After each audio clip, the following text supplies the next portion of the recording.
Saya akan mereview buku karya David J. Schwartz yang berjudul The Magic of Thinking Big, Mukjizat Berpikir Besar. Buku ini termasuk self-improvement yang patut dibaca oleh semua kalangan profesional, mulai dari bisnismen, akademisi, maupun publik pada umumnya yang ingin mengembangkan dirinya menuju arah yang lebih baik.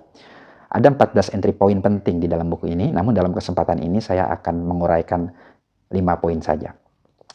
Yang pertama, David memberikan pesan kepada kita bahwa pikiran itu sangat mempengaruhi tingkat kesuksesan seseorang, baik kesuksesan di dalam karir pribadinya maupun dalam berkeluarga atau dalam bermasyarakat. Pikiran itu ada dua, ada pikiran besar, ada pikiran kecil atau sempit.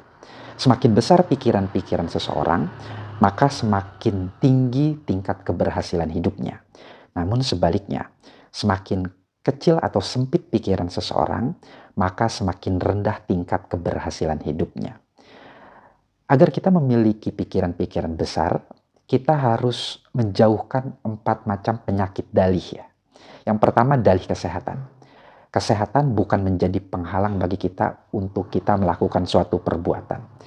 Kesehatan yang tidak membaik atau kita mengidap suatu penyakit bukan menjadi alasan agar kita kalah dengan keadaan, kita menerima keadaan. Namun justru dengan kita mengidap suatu penyakit, kita harus semakin percaya, kita semakin yakin bahwa kita mampu meraih kesuksesan. Yang kedua, usia. Usia bukan menjadi alasan agar kita menerima keadaan, agar kita mengalah dengan keadaan, dan kita akhirnya tidak mau bertarung dalam kehidupan. Namun dengan usia kita seharusnya semakin produktif. Waktu-waktu yang kita miliki kita gunakan untuk hal-hal yang bermanfaat. Yang ketiga, kecerdasan. Menurut David, kecerdasan adalah bukan satu-satunya instrumen untuk meraih kesuksesan hidup. Bukan. Tetapi minat terhadap ilmu pengetahuanlah yang akan mengantarkan pemiliknya meraih kesuksesan. Terus belajar, tetap semangat menuntut ilmu, mengupgrade diri, sehingga kita akan meraih kesuksesan. Dan yang terakhir, David mengajarkan kita agar kita tidak percaya terhadap nasib buruk. Apa artinya? Bahwa kita harus memegang prinsip sebab akibat. Kalau seseorang belajar, dia akan menjadi pintar. Kalau seseorang hemat, dia akan menjadi kaya. Kalau seseorang bekerja keras, dia akan meraih kesuksesan.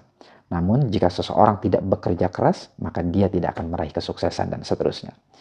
Selanjutnya, di dalam buku ini juga, David mengajarkan kita bagaimana kita memperoleh pikiran-pikiran besar. Nah, salah satunya adalah kita harus menghilangkan rasa takut.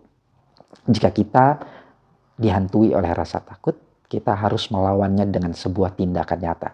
Kita tidak boleh ragu atau bimbang dengan rasa takut tersebut, karena dengan kita bimbang atau ragu, rasa takut akan menguasai diri kita, sehingga pada akhirnya kita tidak akan bertindak apapun.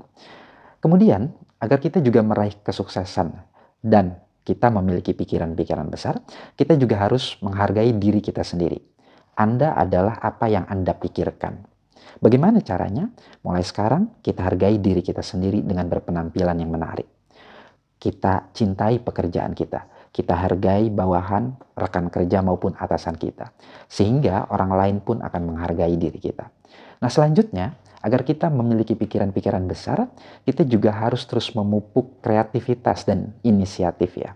Bagaimana caranya? Tentu dengan melakukan perbuatan-perbuatan yang konstruktif. Ide-ide dan gagasan tidak hanya di atas kertas, tetapi kita eksekusi dalam sebuah tindakan nyata. Kemudian kita juga harus bertemu dengan profesional baru yang memiliki latar belakang pendidikan yang berbeda dengan kita.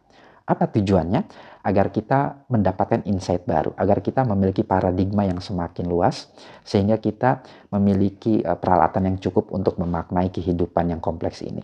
Dan yang terakhir, agar kita meraih kesuksesan dan memiliki pikiran-pikiran besar, ini yang menurut saya paling utama, kita harus memiliki keyakinan yang mantap, iman kesuksesan. Bagaimana caranya? Kita terus meyakini bahwa kita mampu melakukan sesuatu perbuatan. Tidak ada yang mustahil di dalam kehidupan ini. Everything is possible. Segala sesuatunya itu mungkin untuk dilaksanakan, mungkin untuk diraih. Tidak ada yang tidak mungkin. Nah, kita juga harus menghindari kosakata-kosakata negatif tersebut. Saya tidak bisa, ini mustahil dikerjakan, ini sulit. Nah, kosakata negatif tersebut harus kita buang di dalam ensiklopedi pikiran kita, sehingga pikiran kita tidak terganggu oleh hal-hal negatif tersebut. Demikianlah paparan singkat buku David J. Schwartz, The Magic of Thinking Big. Semoga bermanfaat. Terima kasih.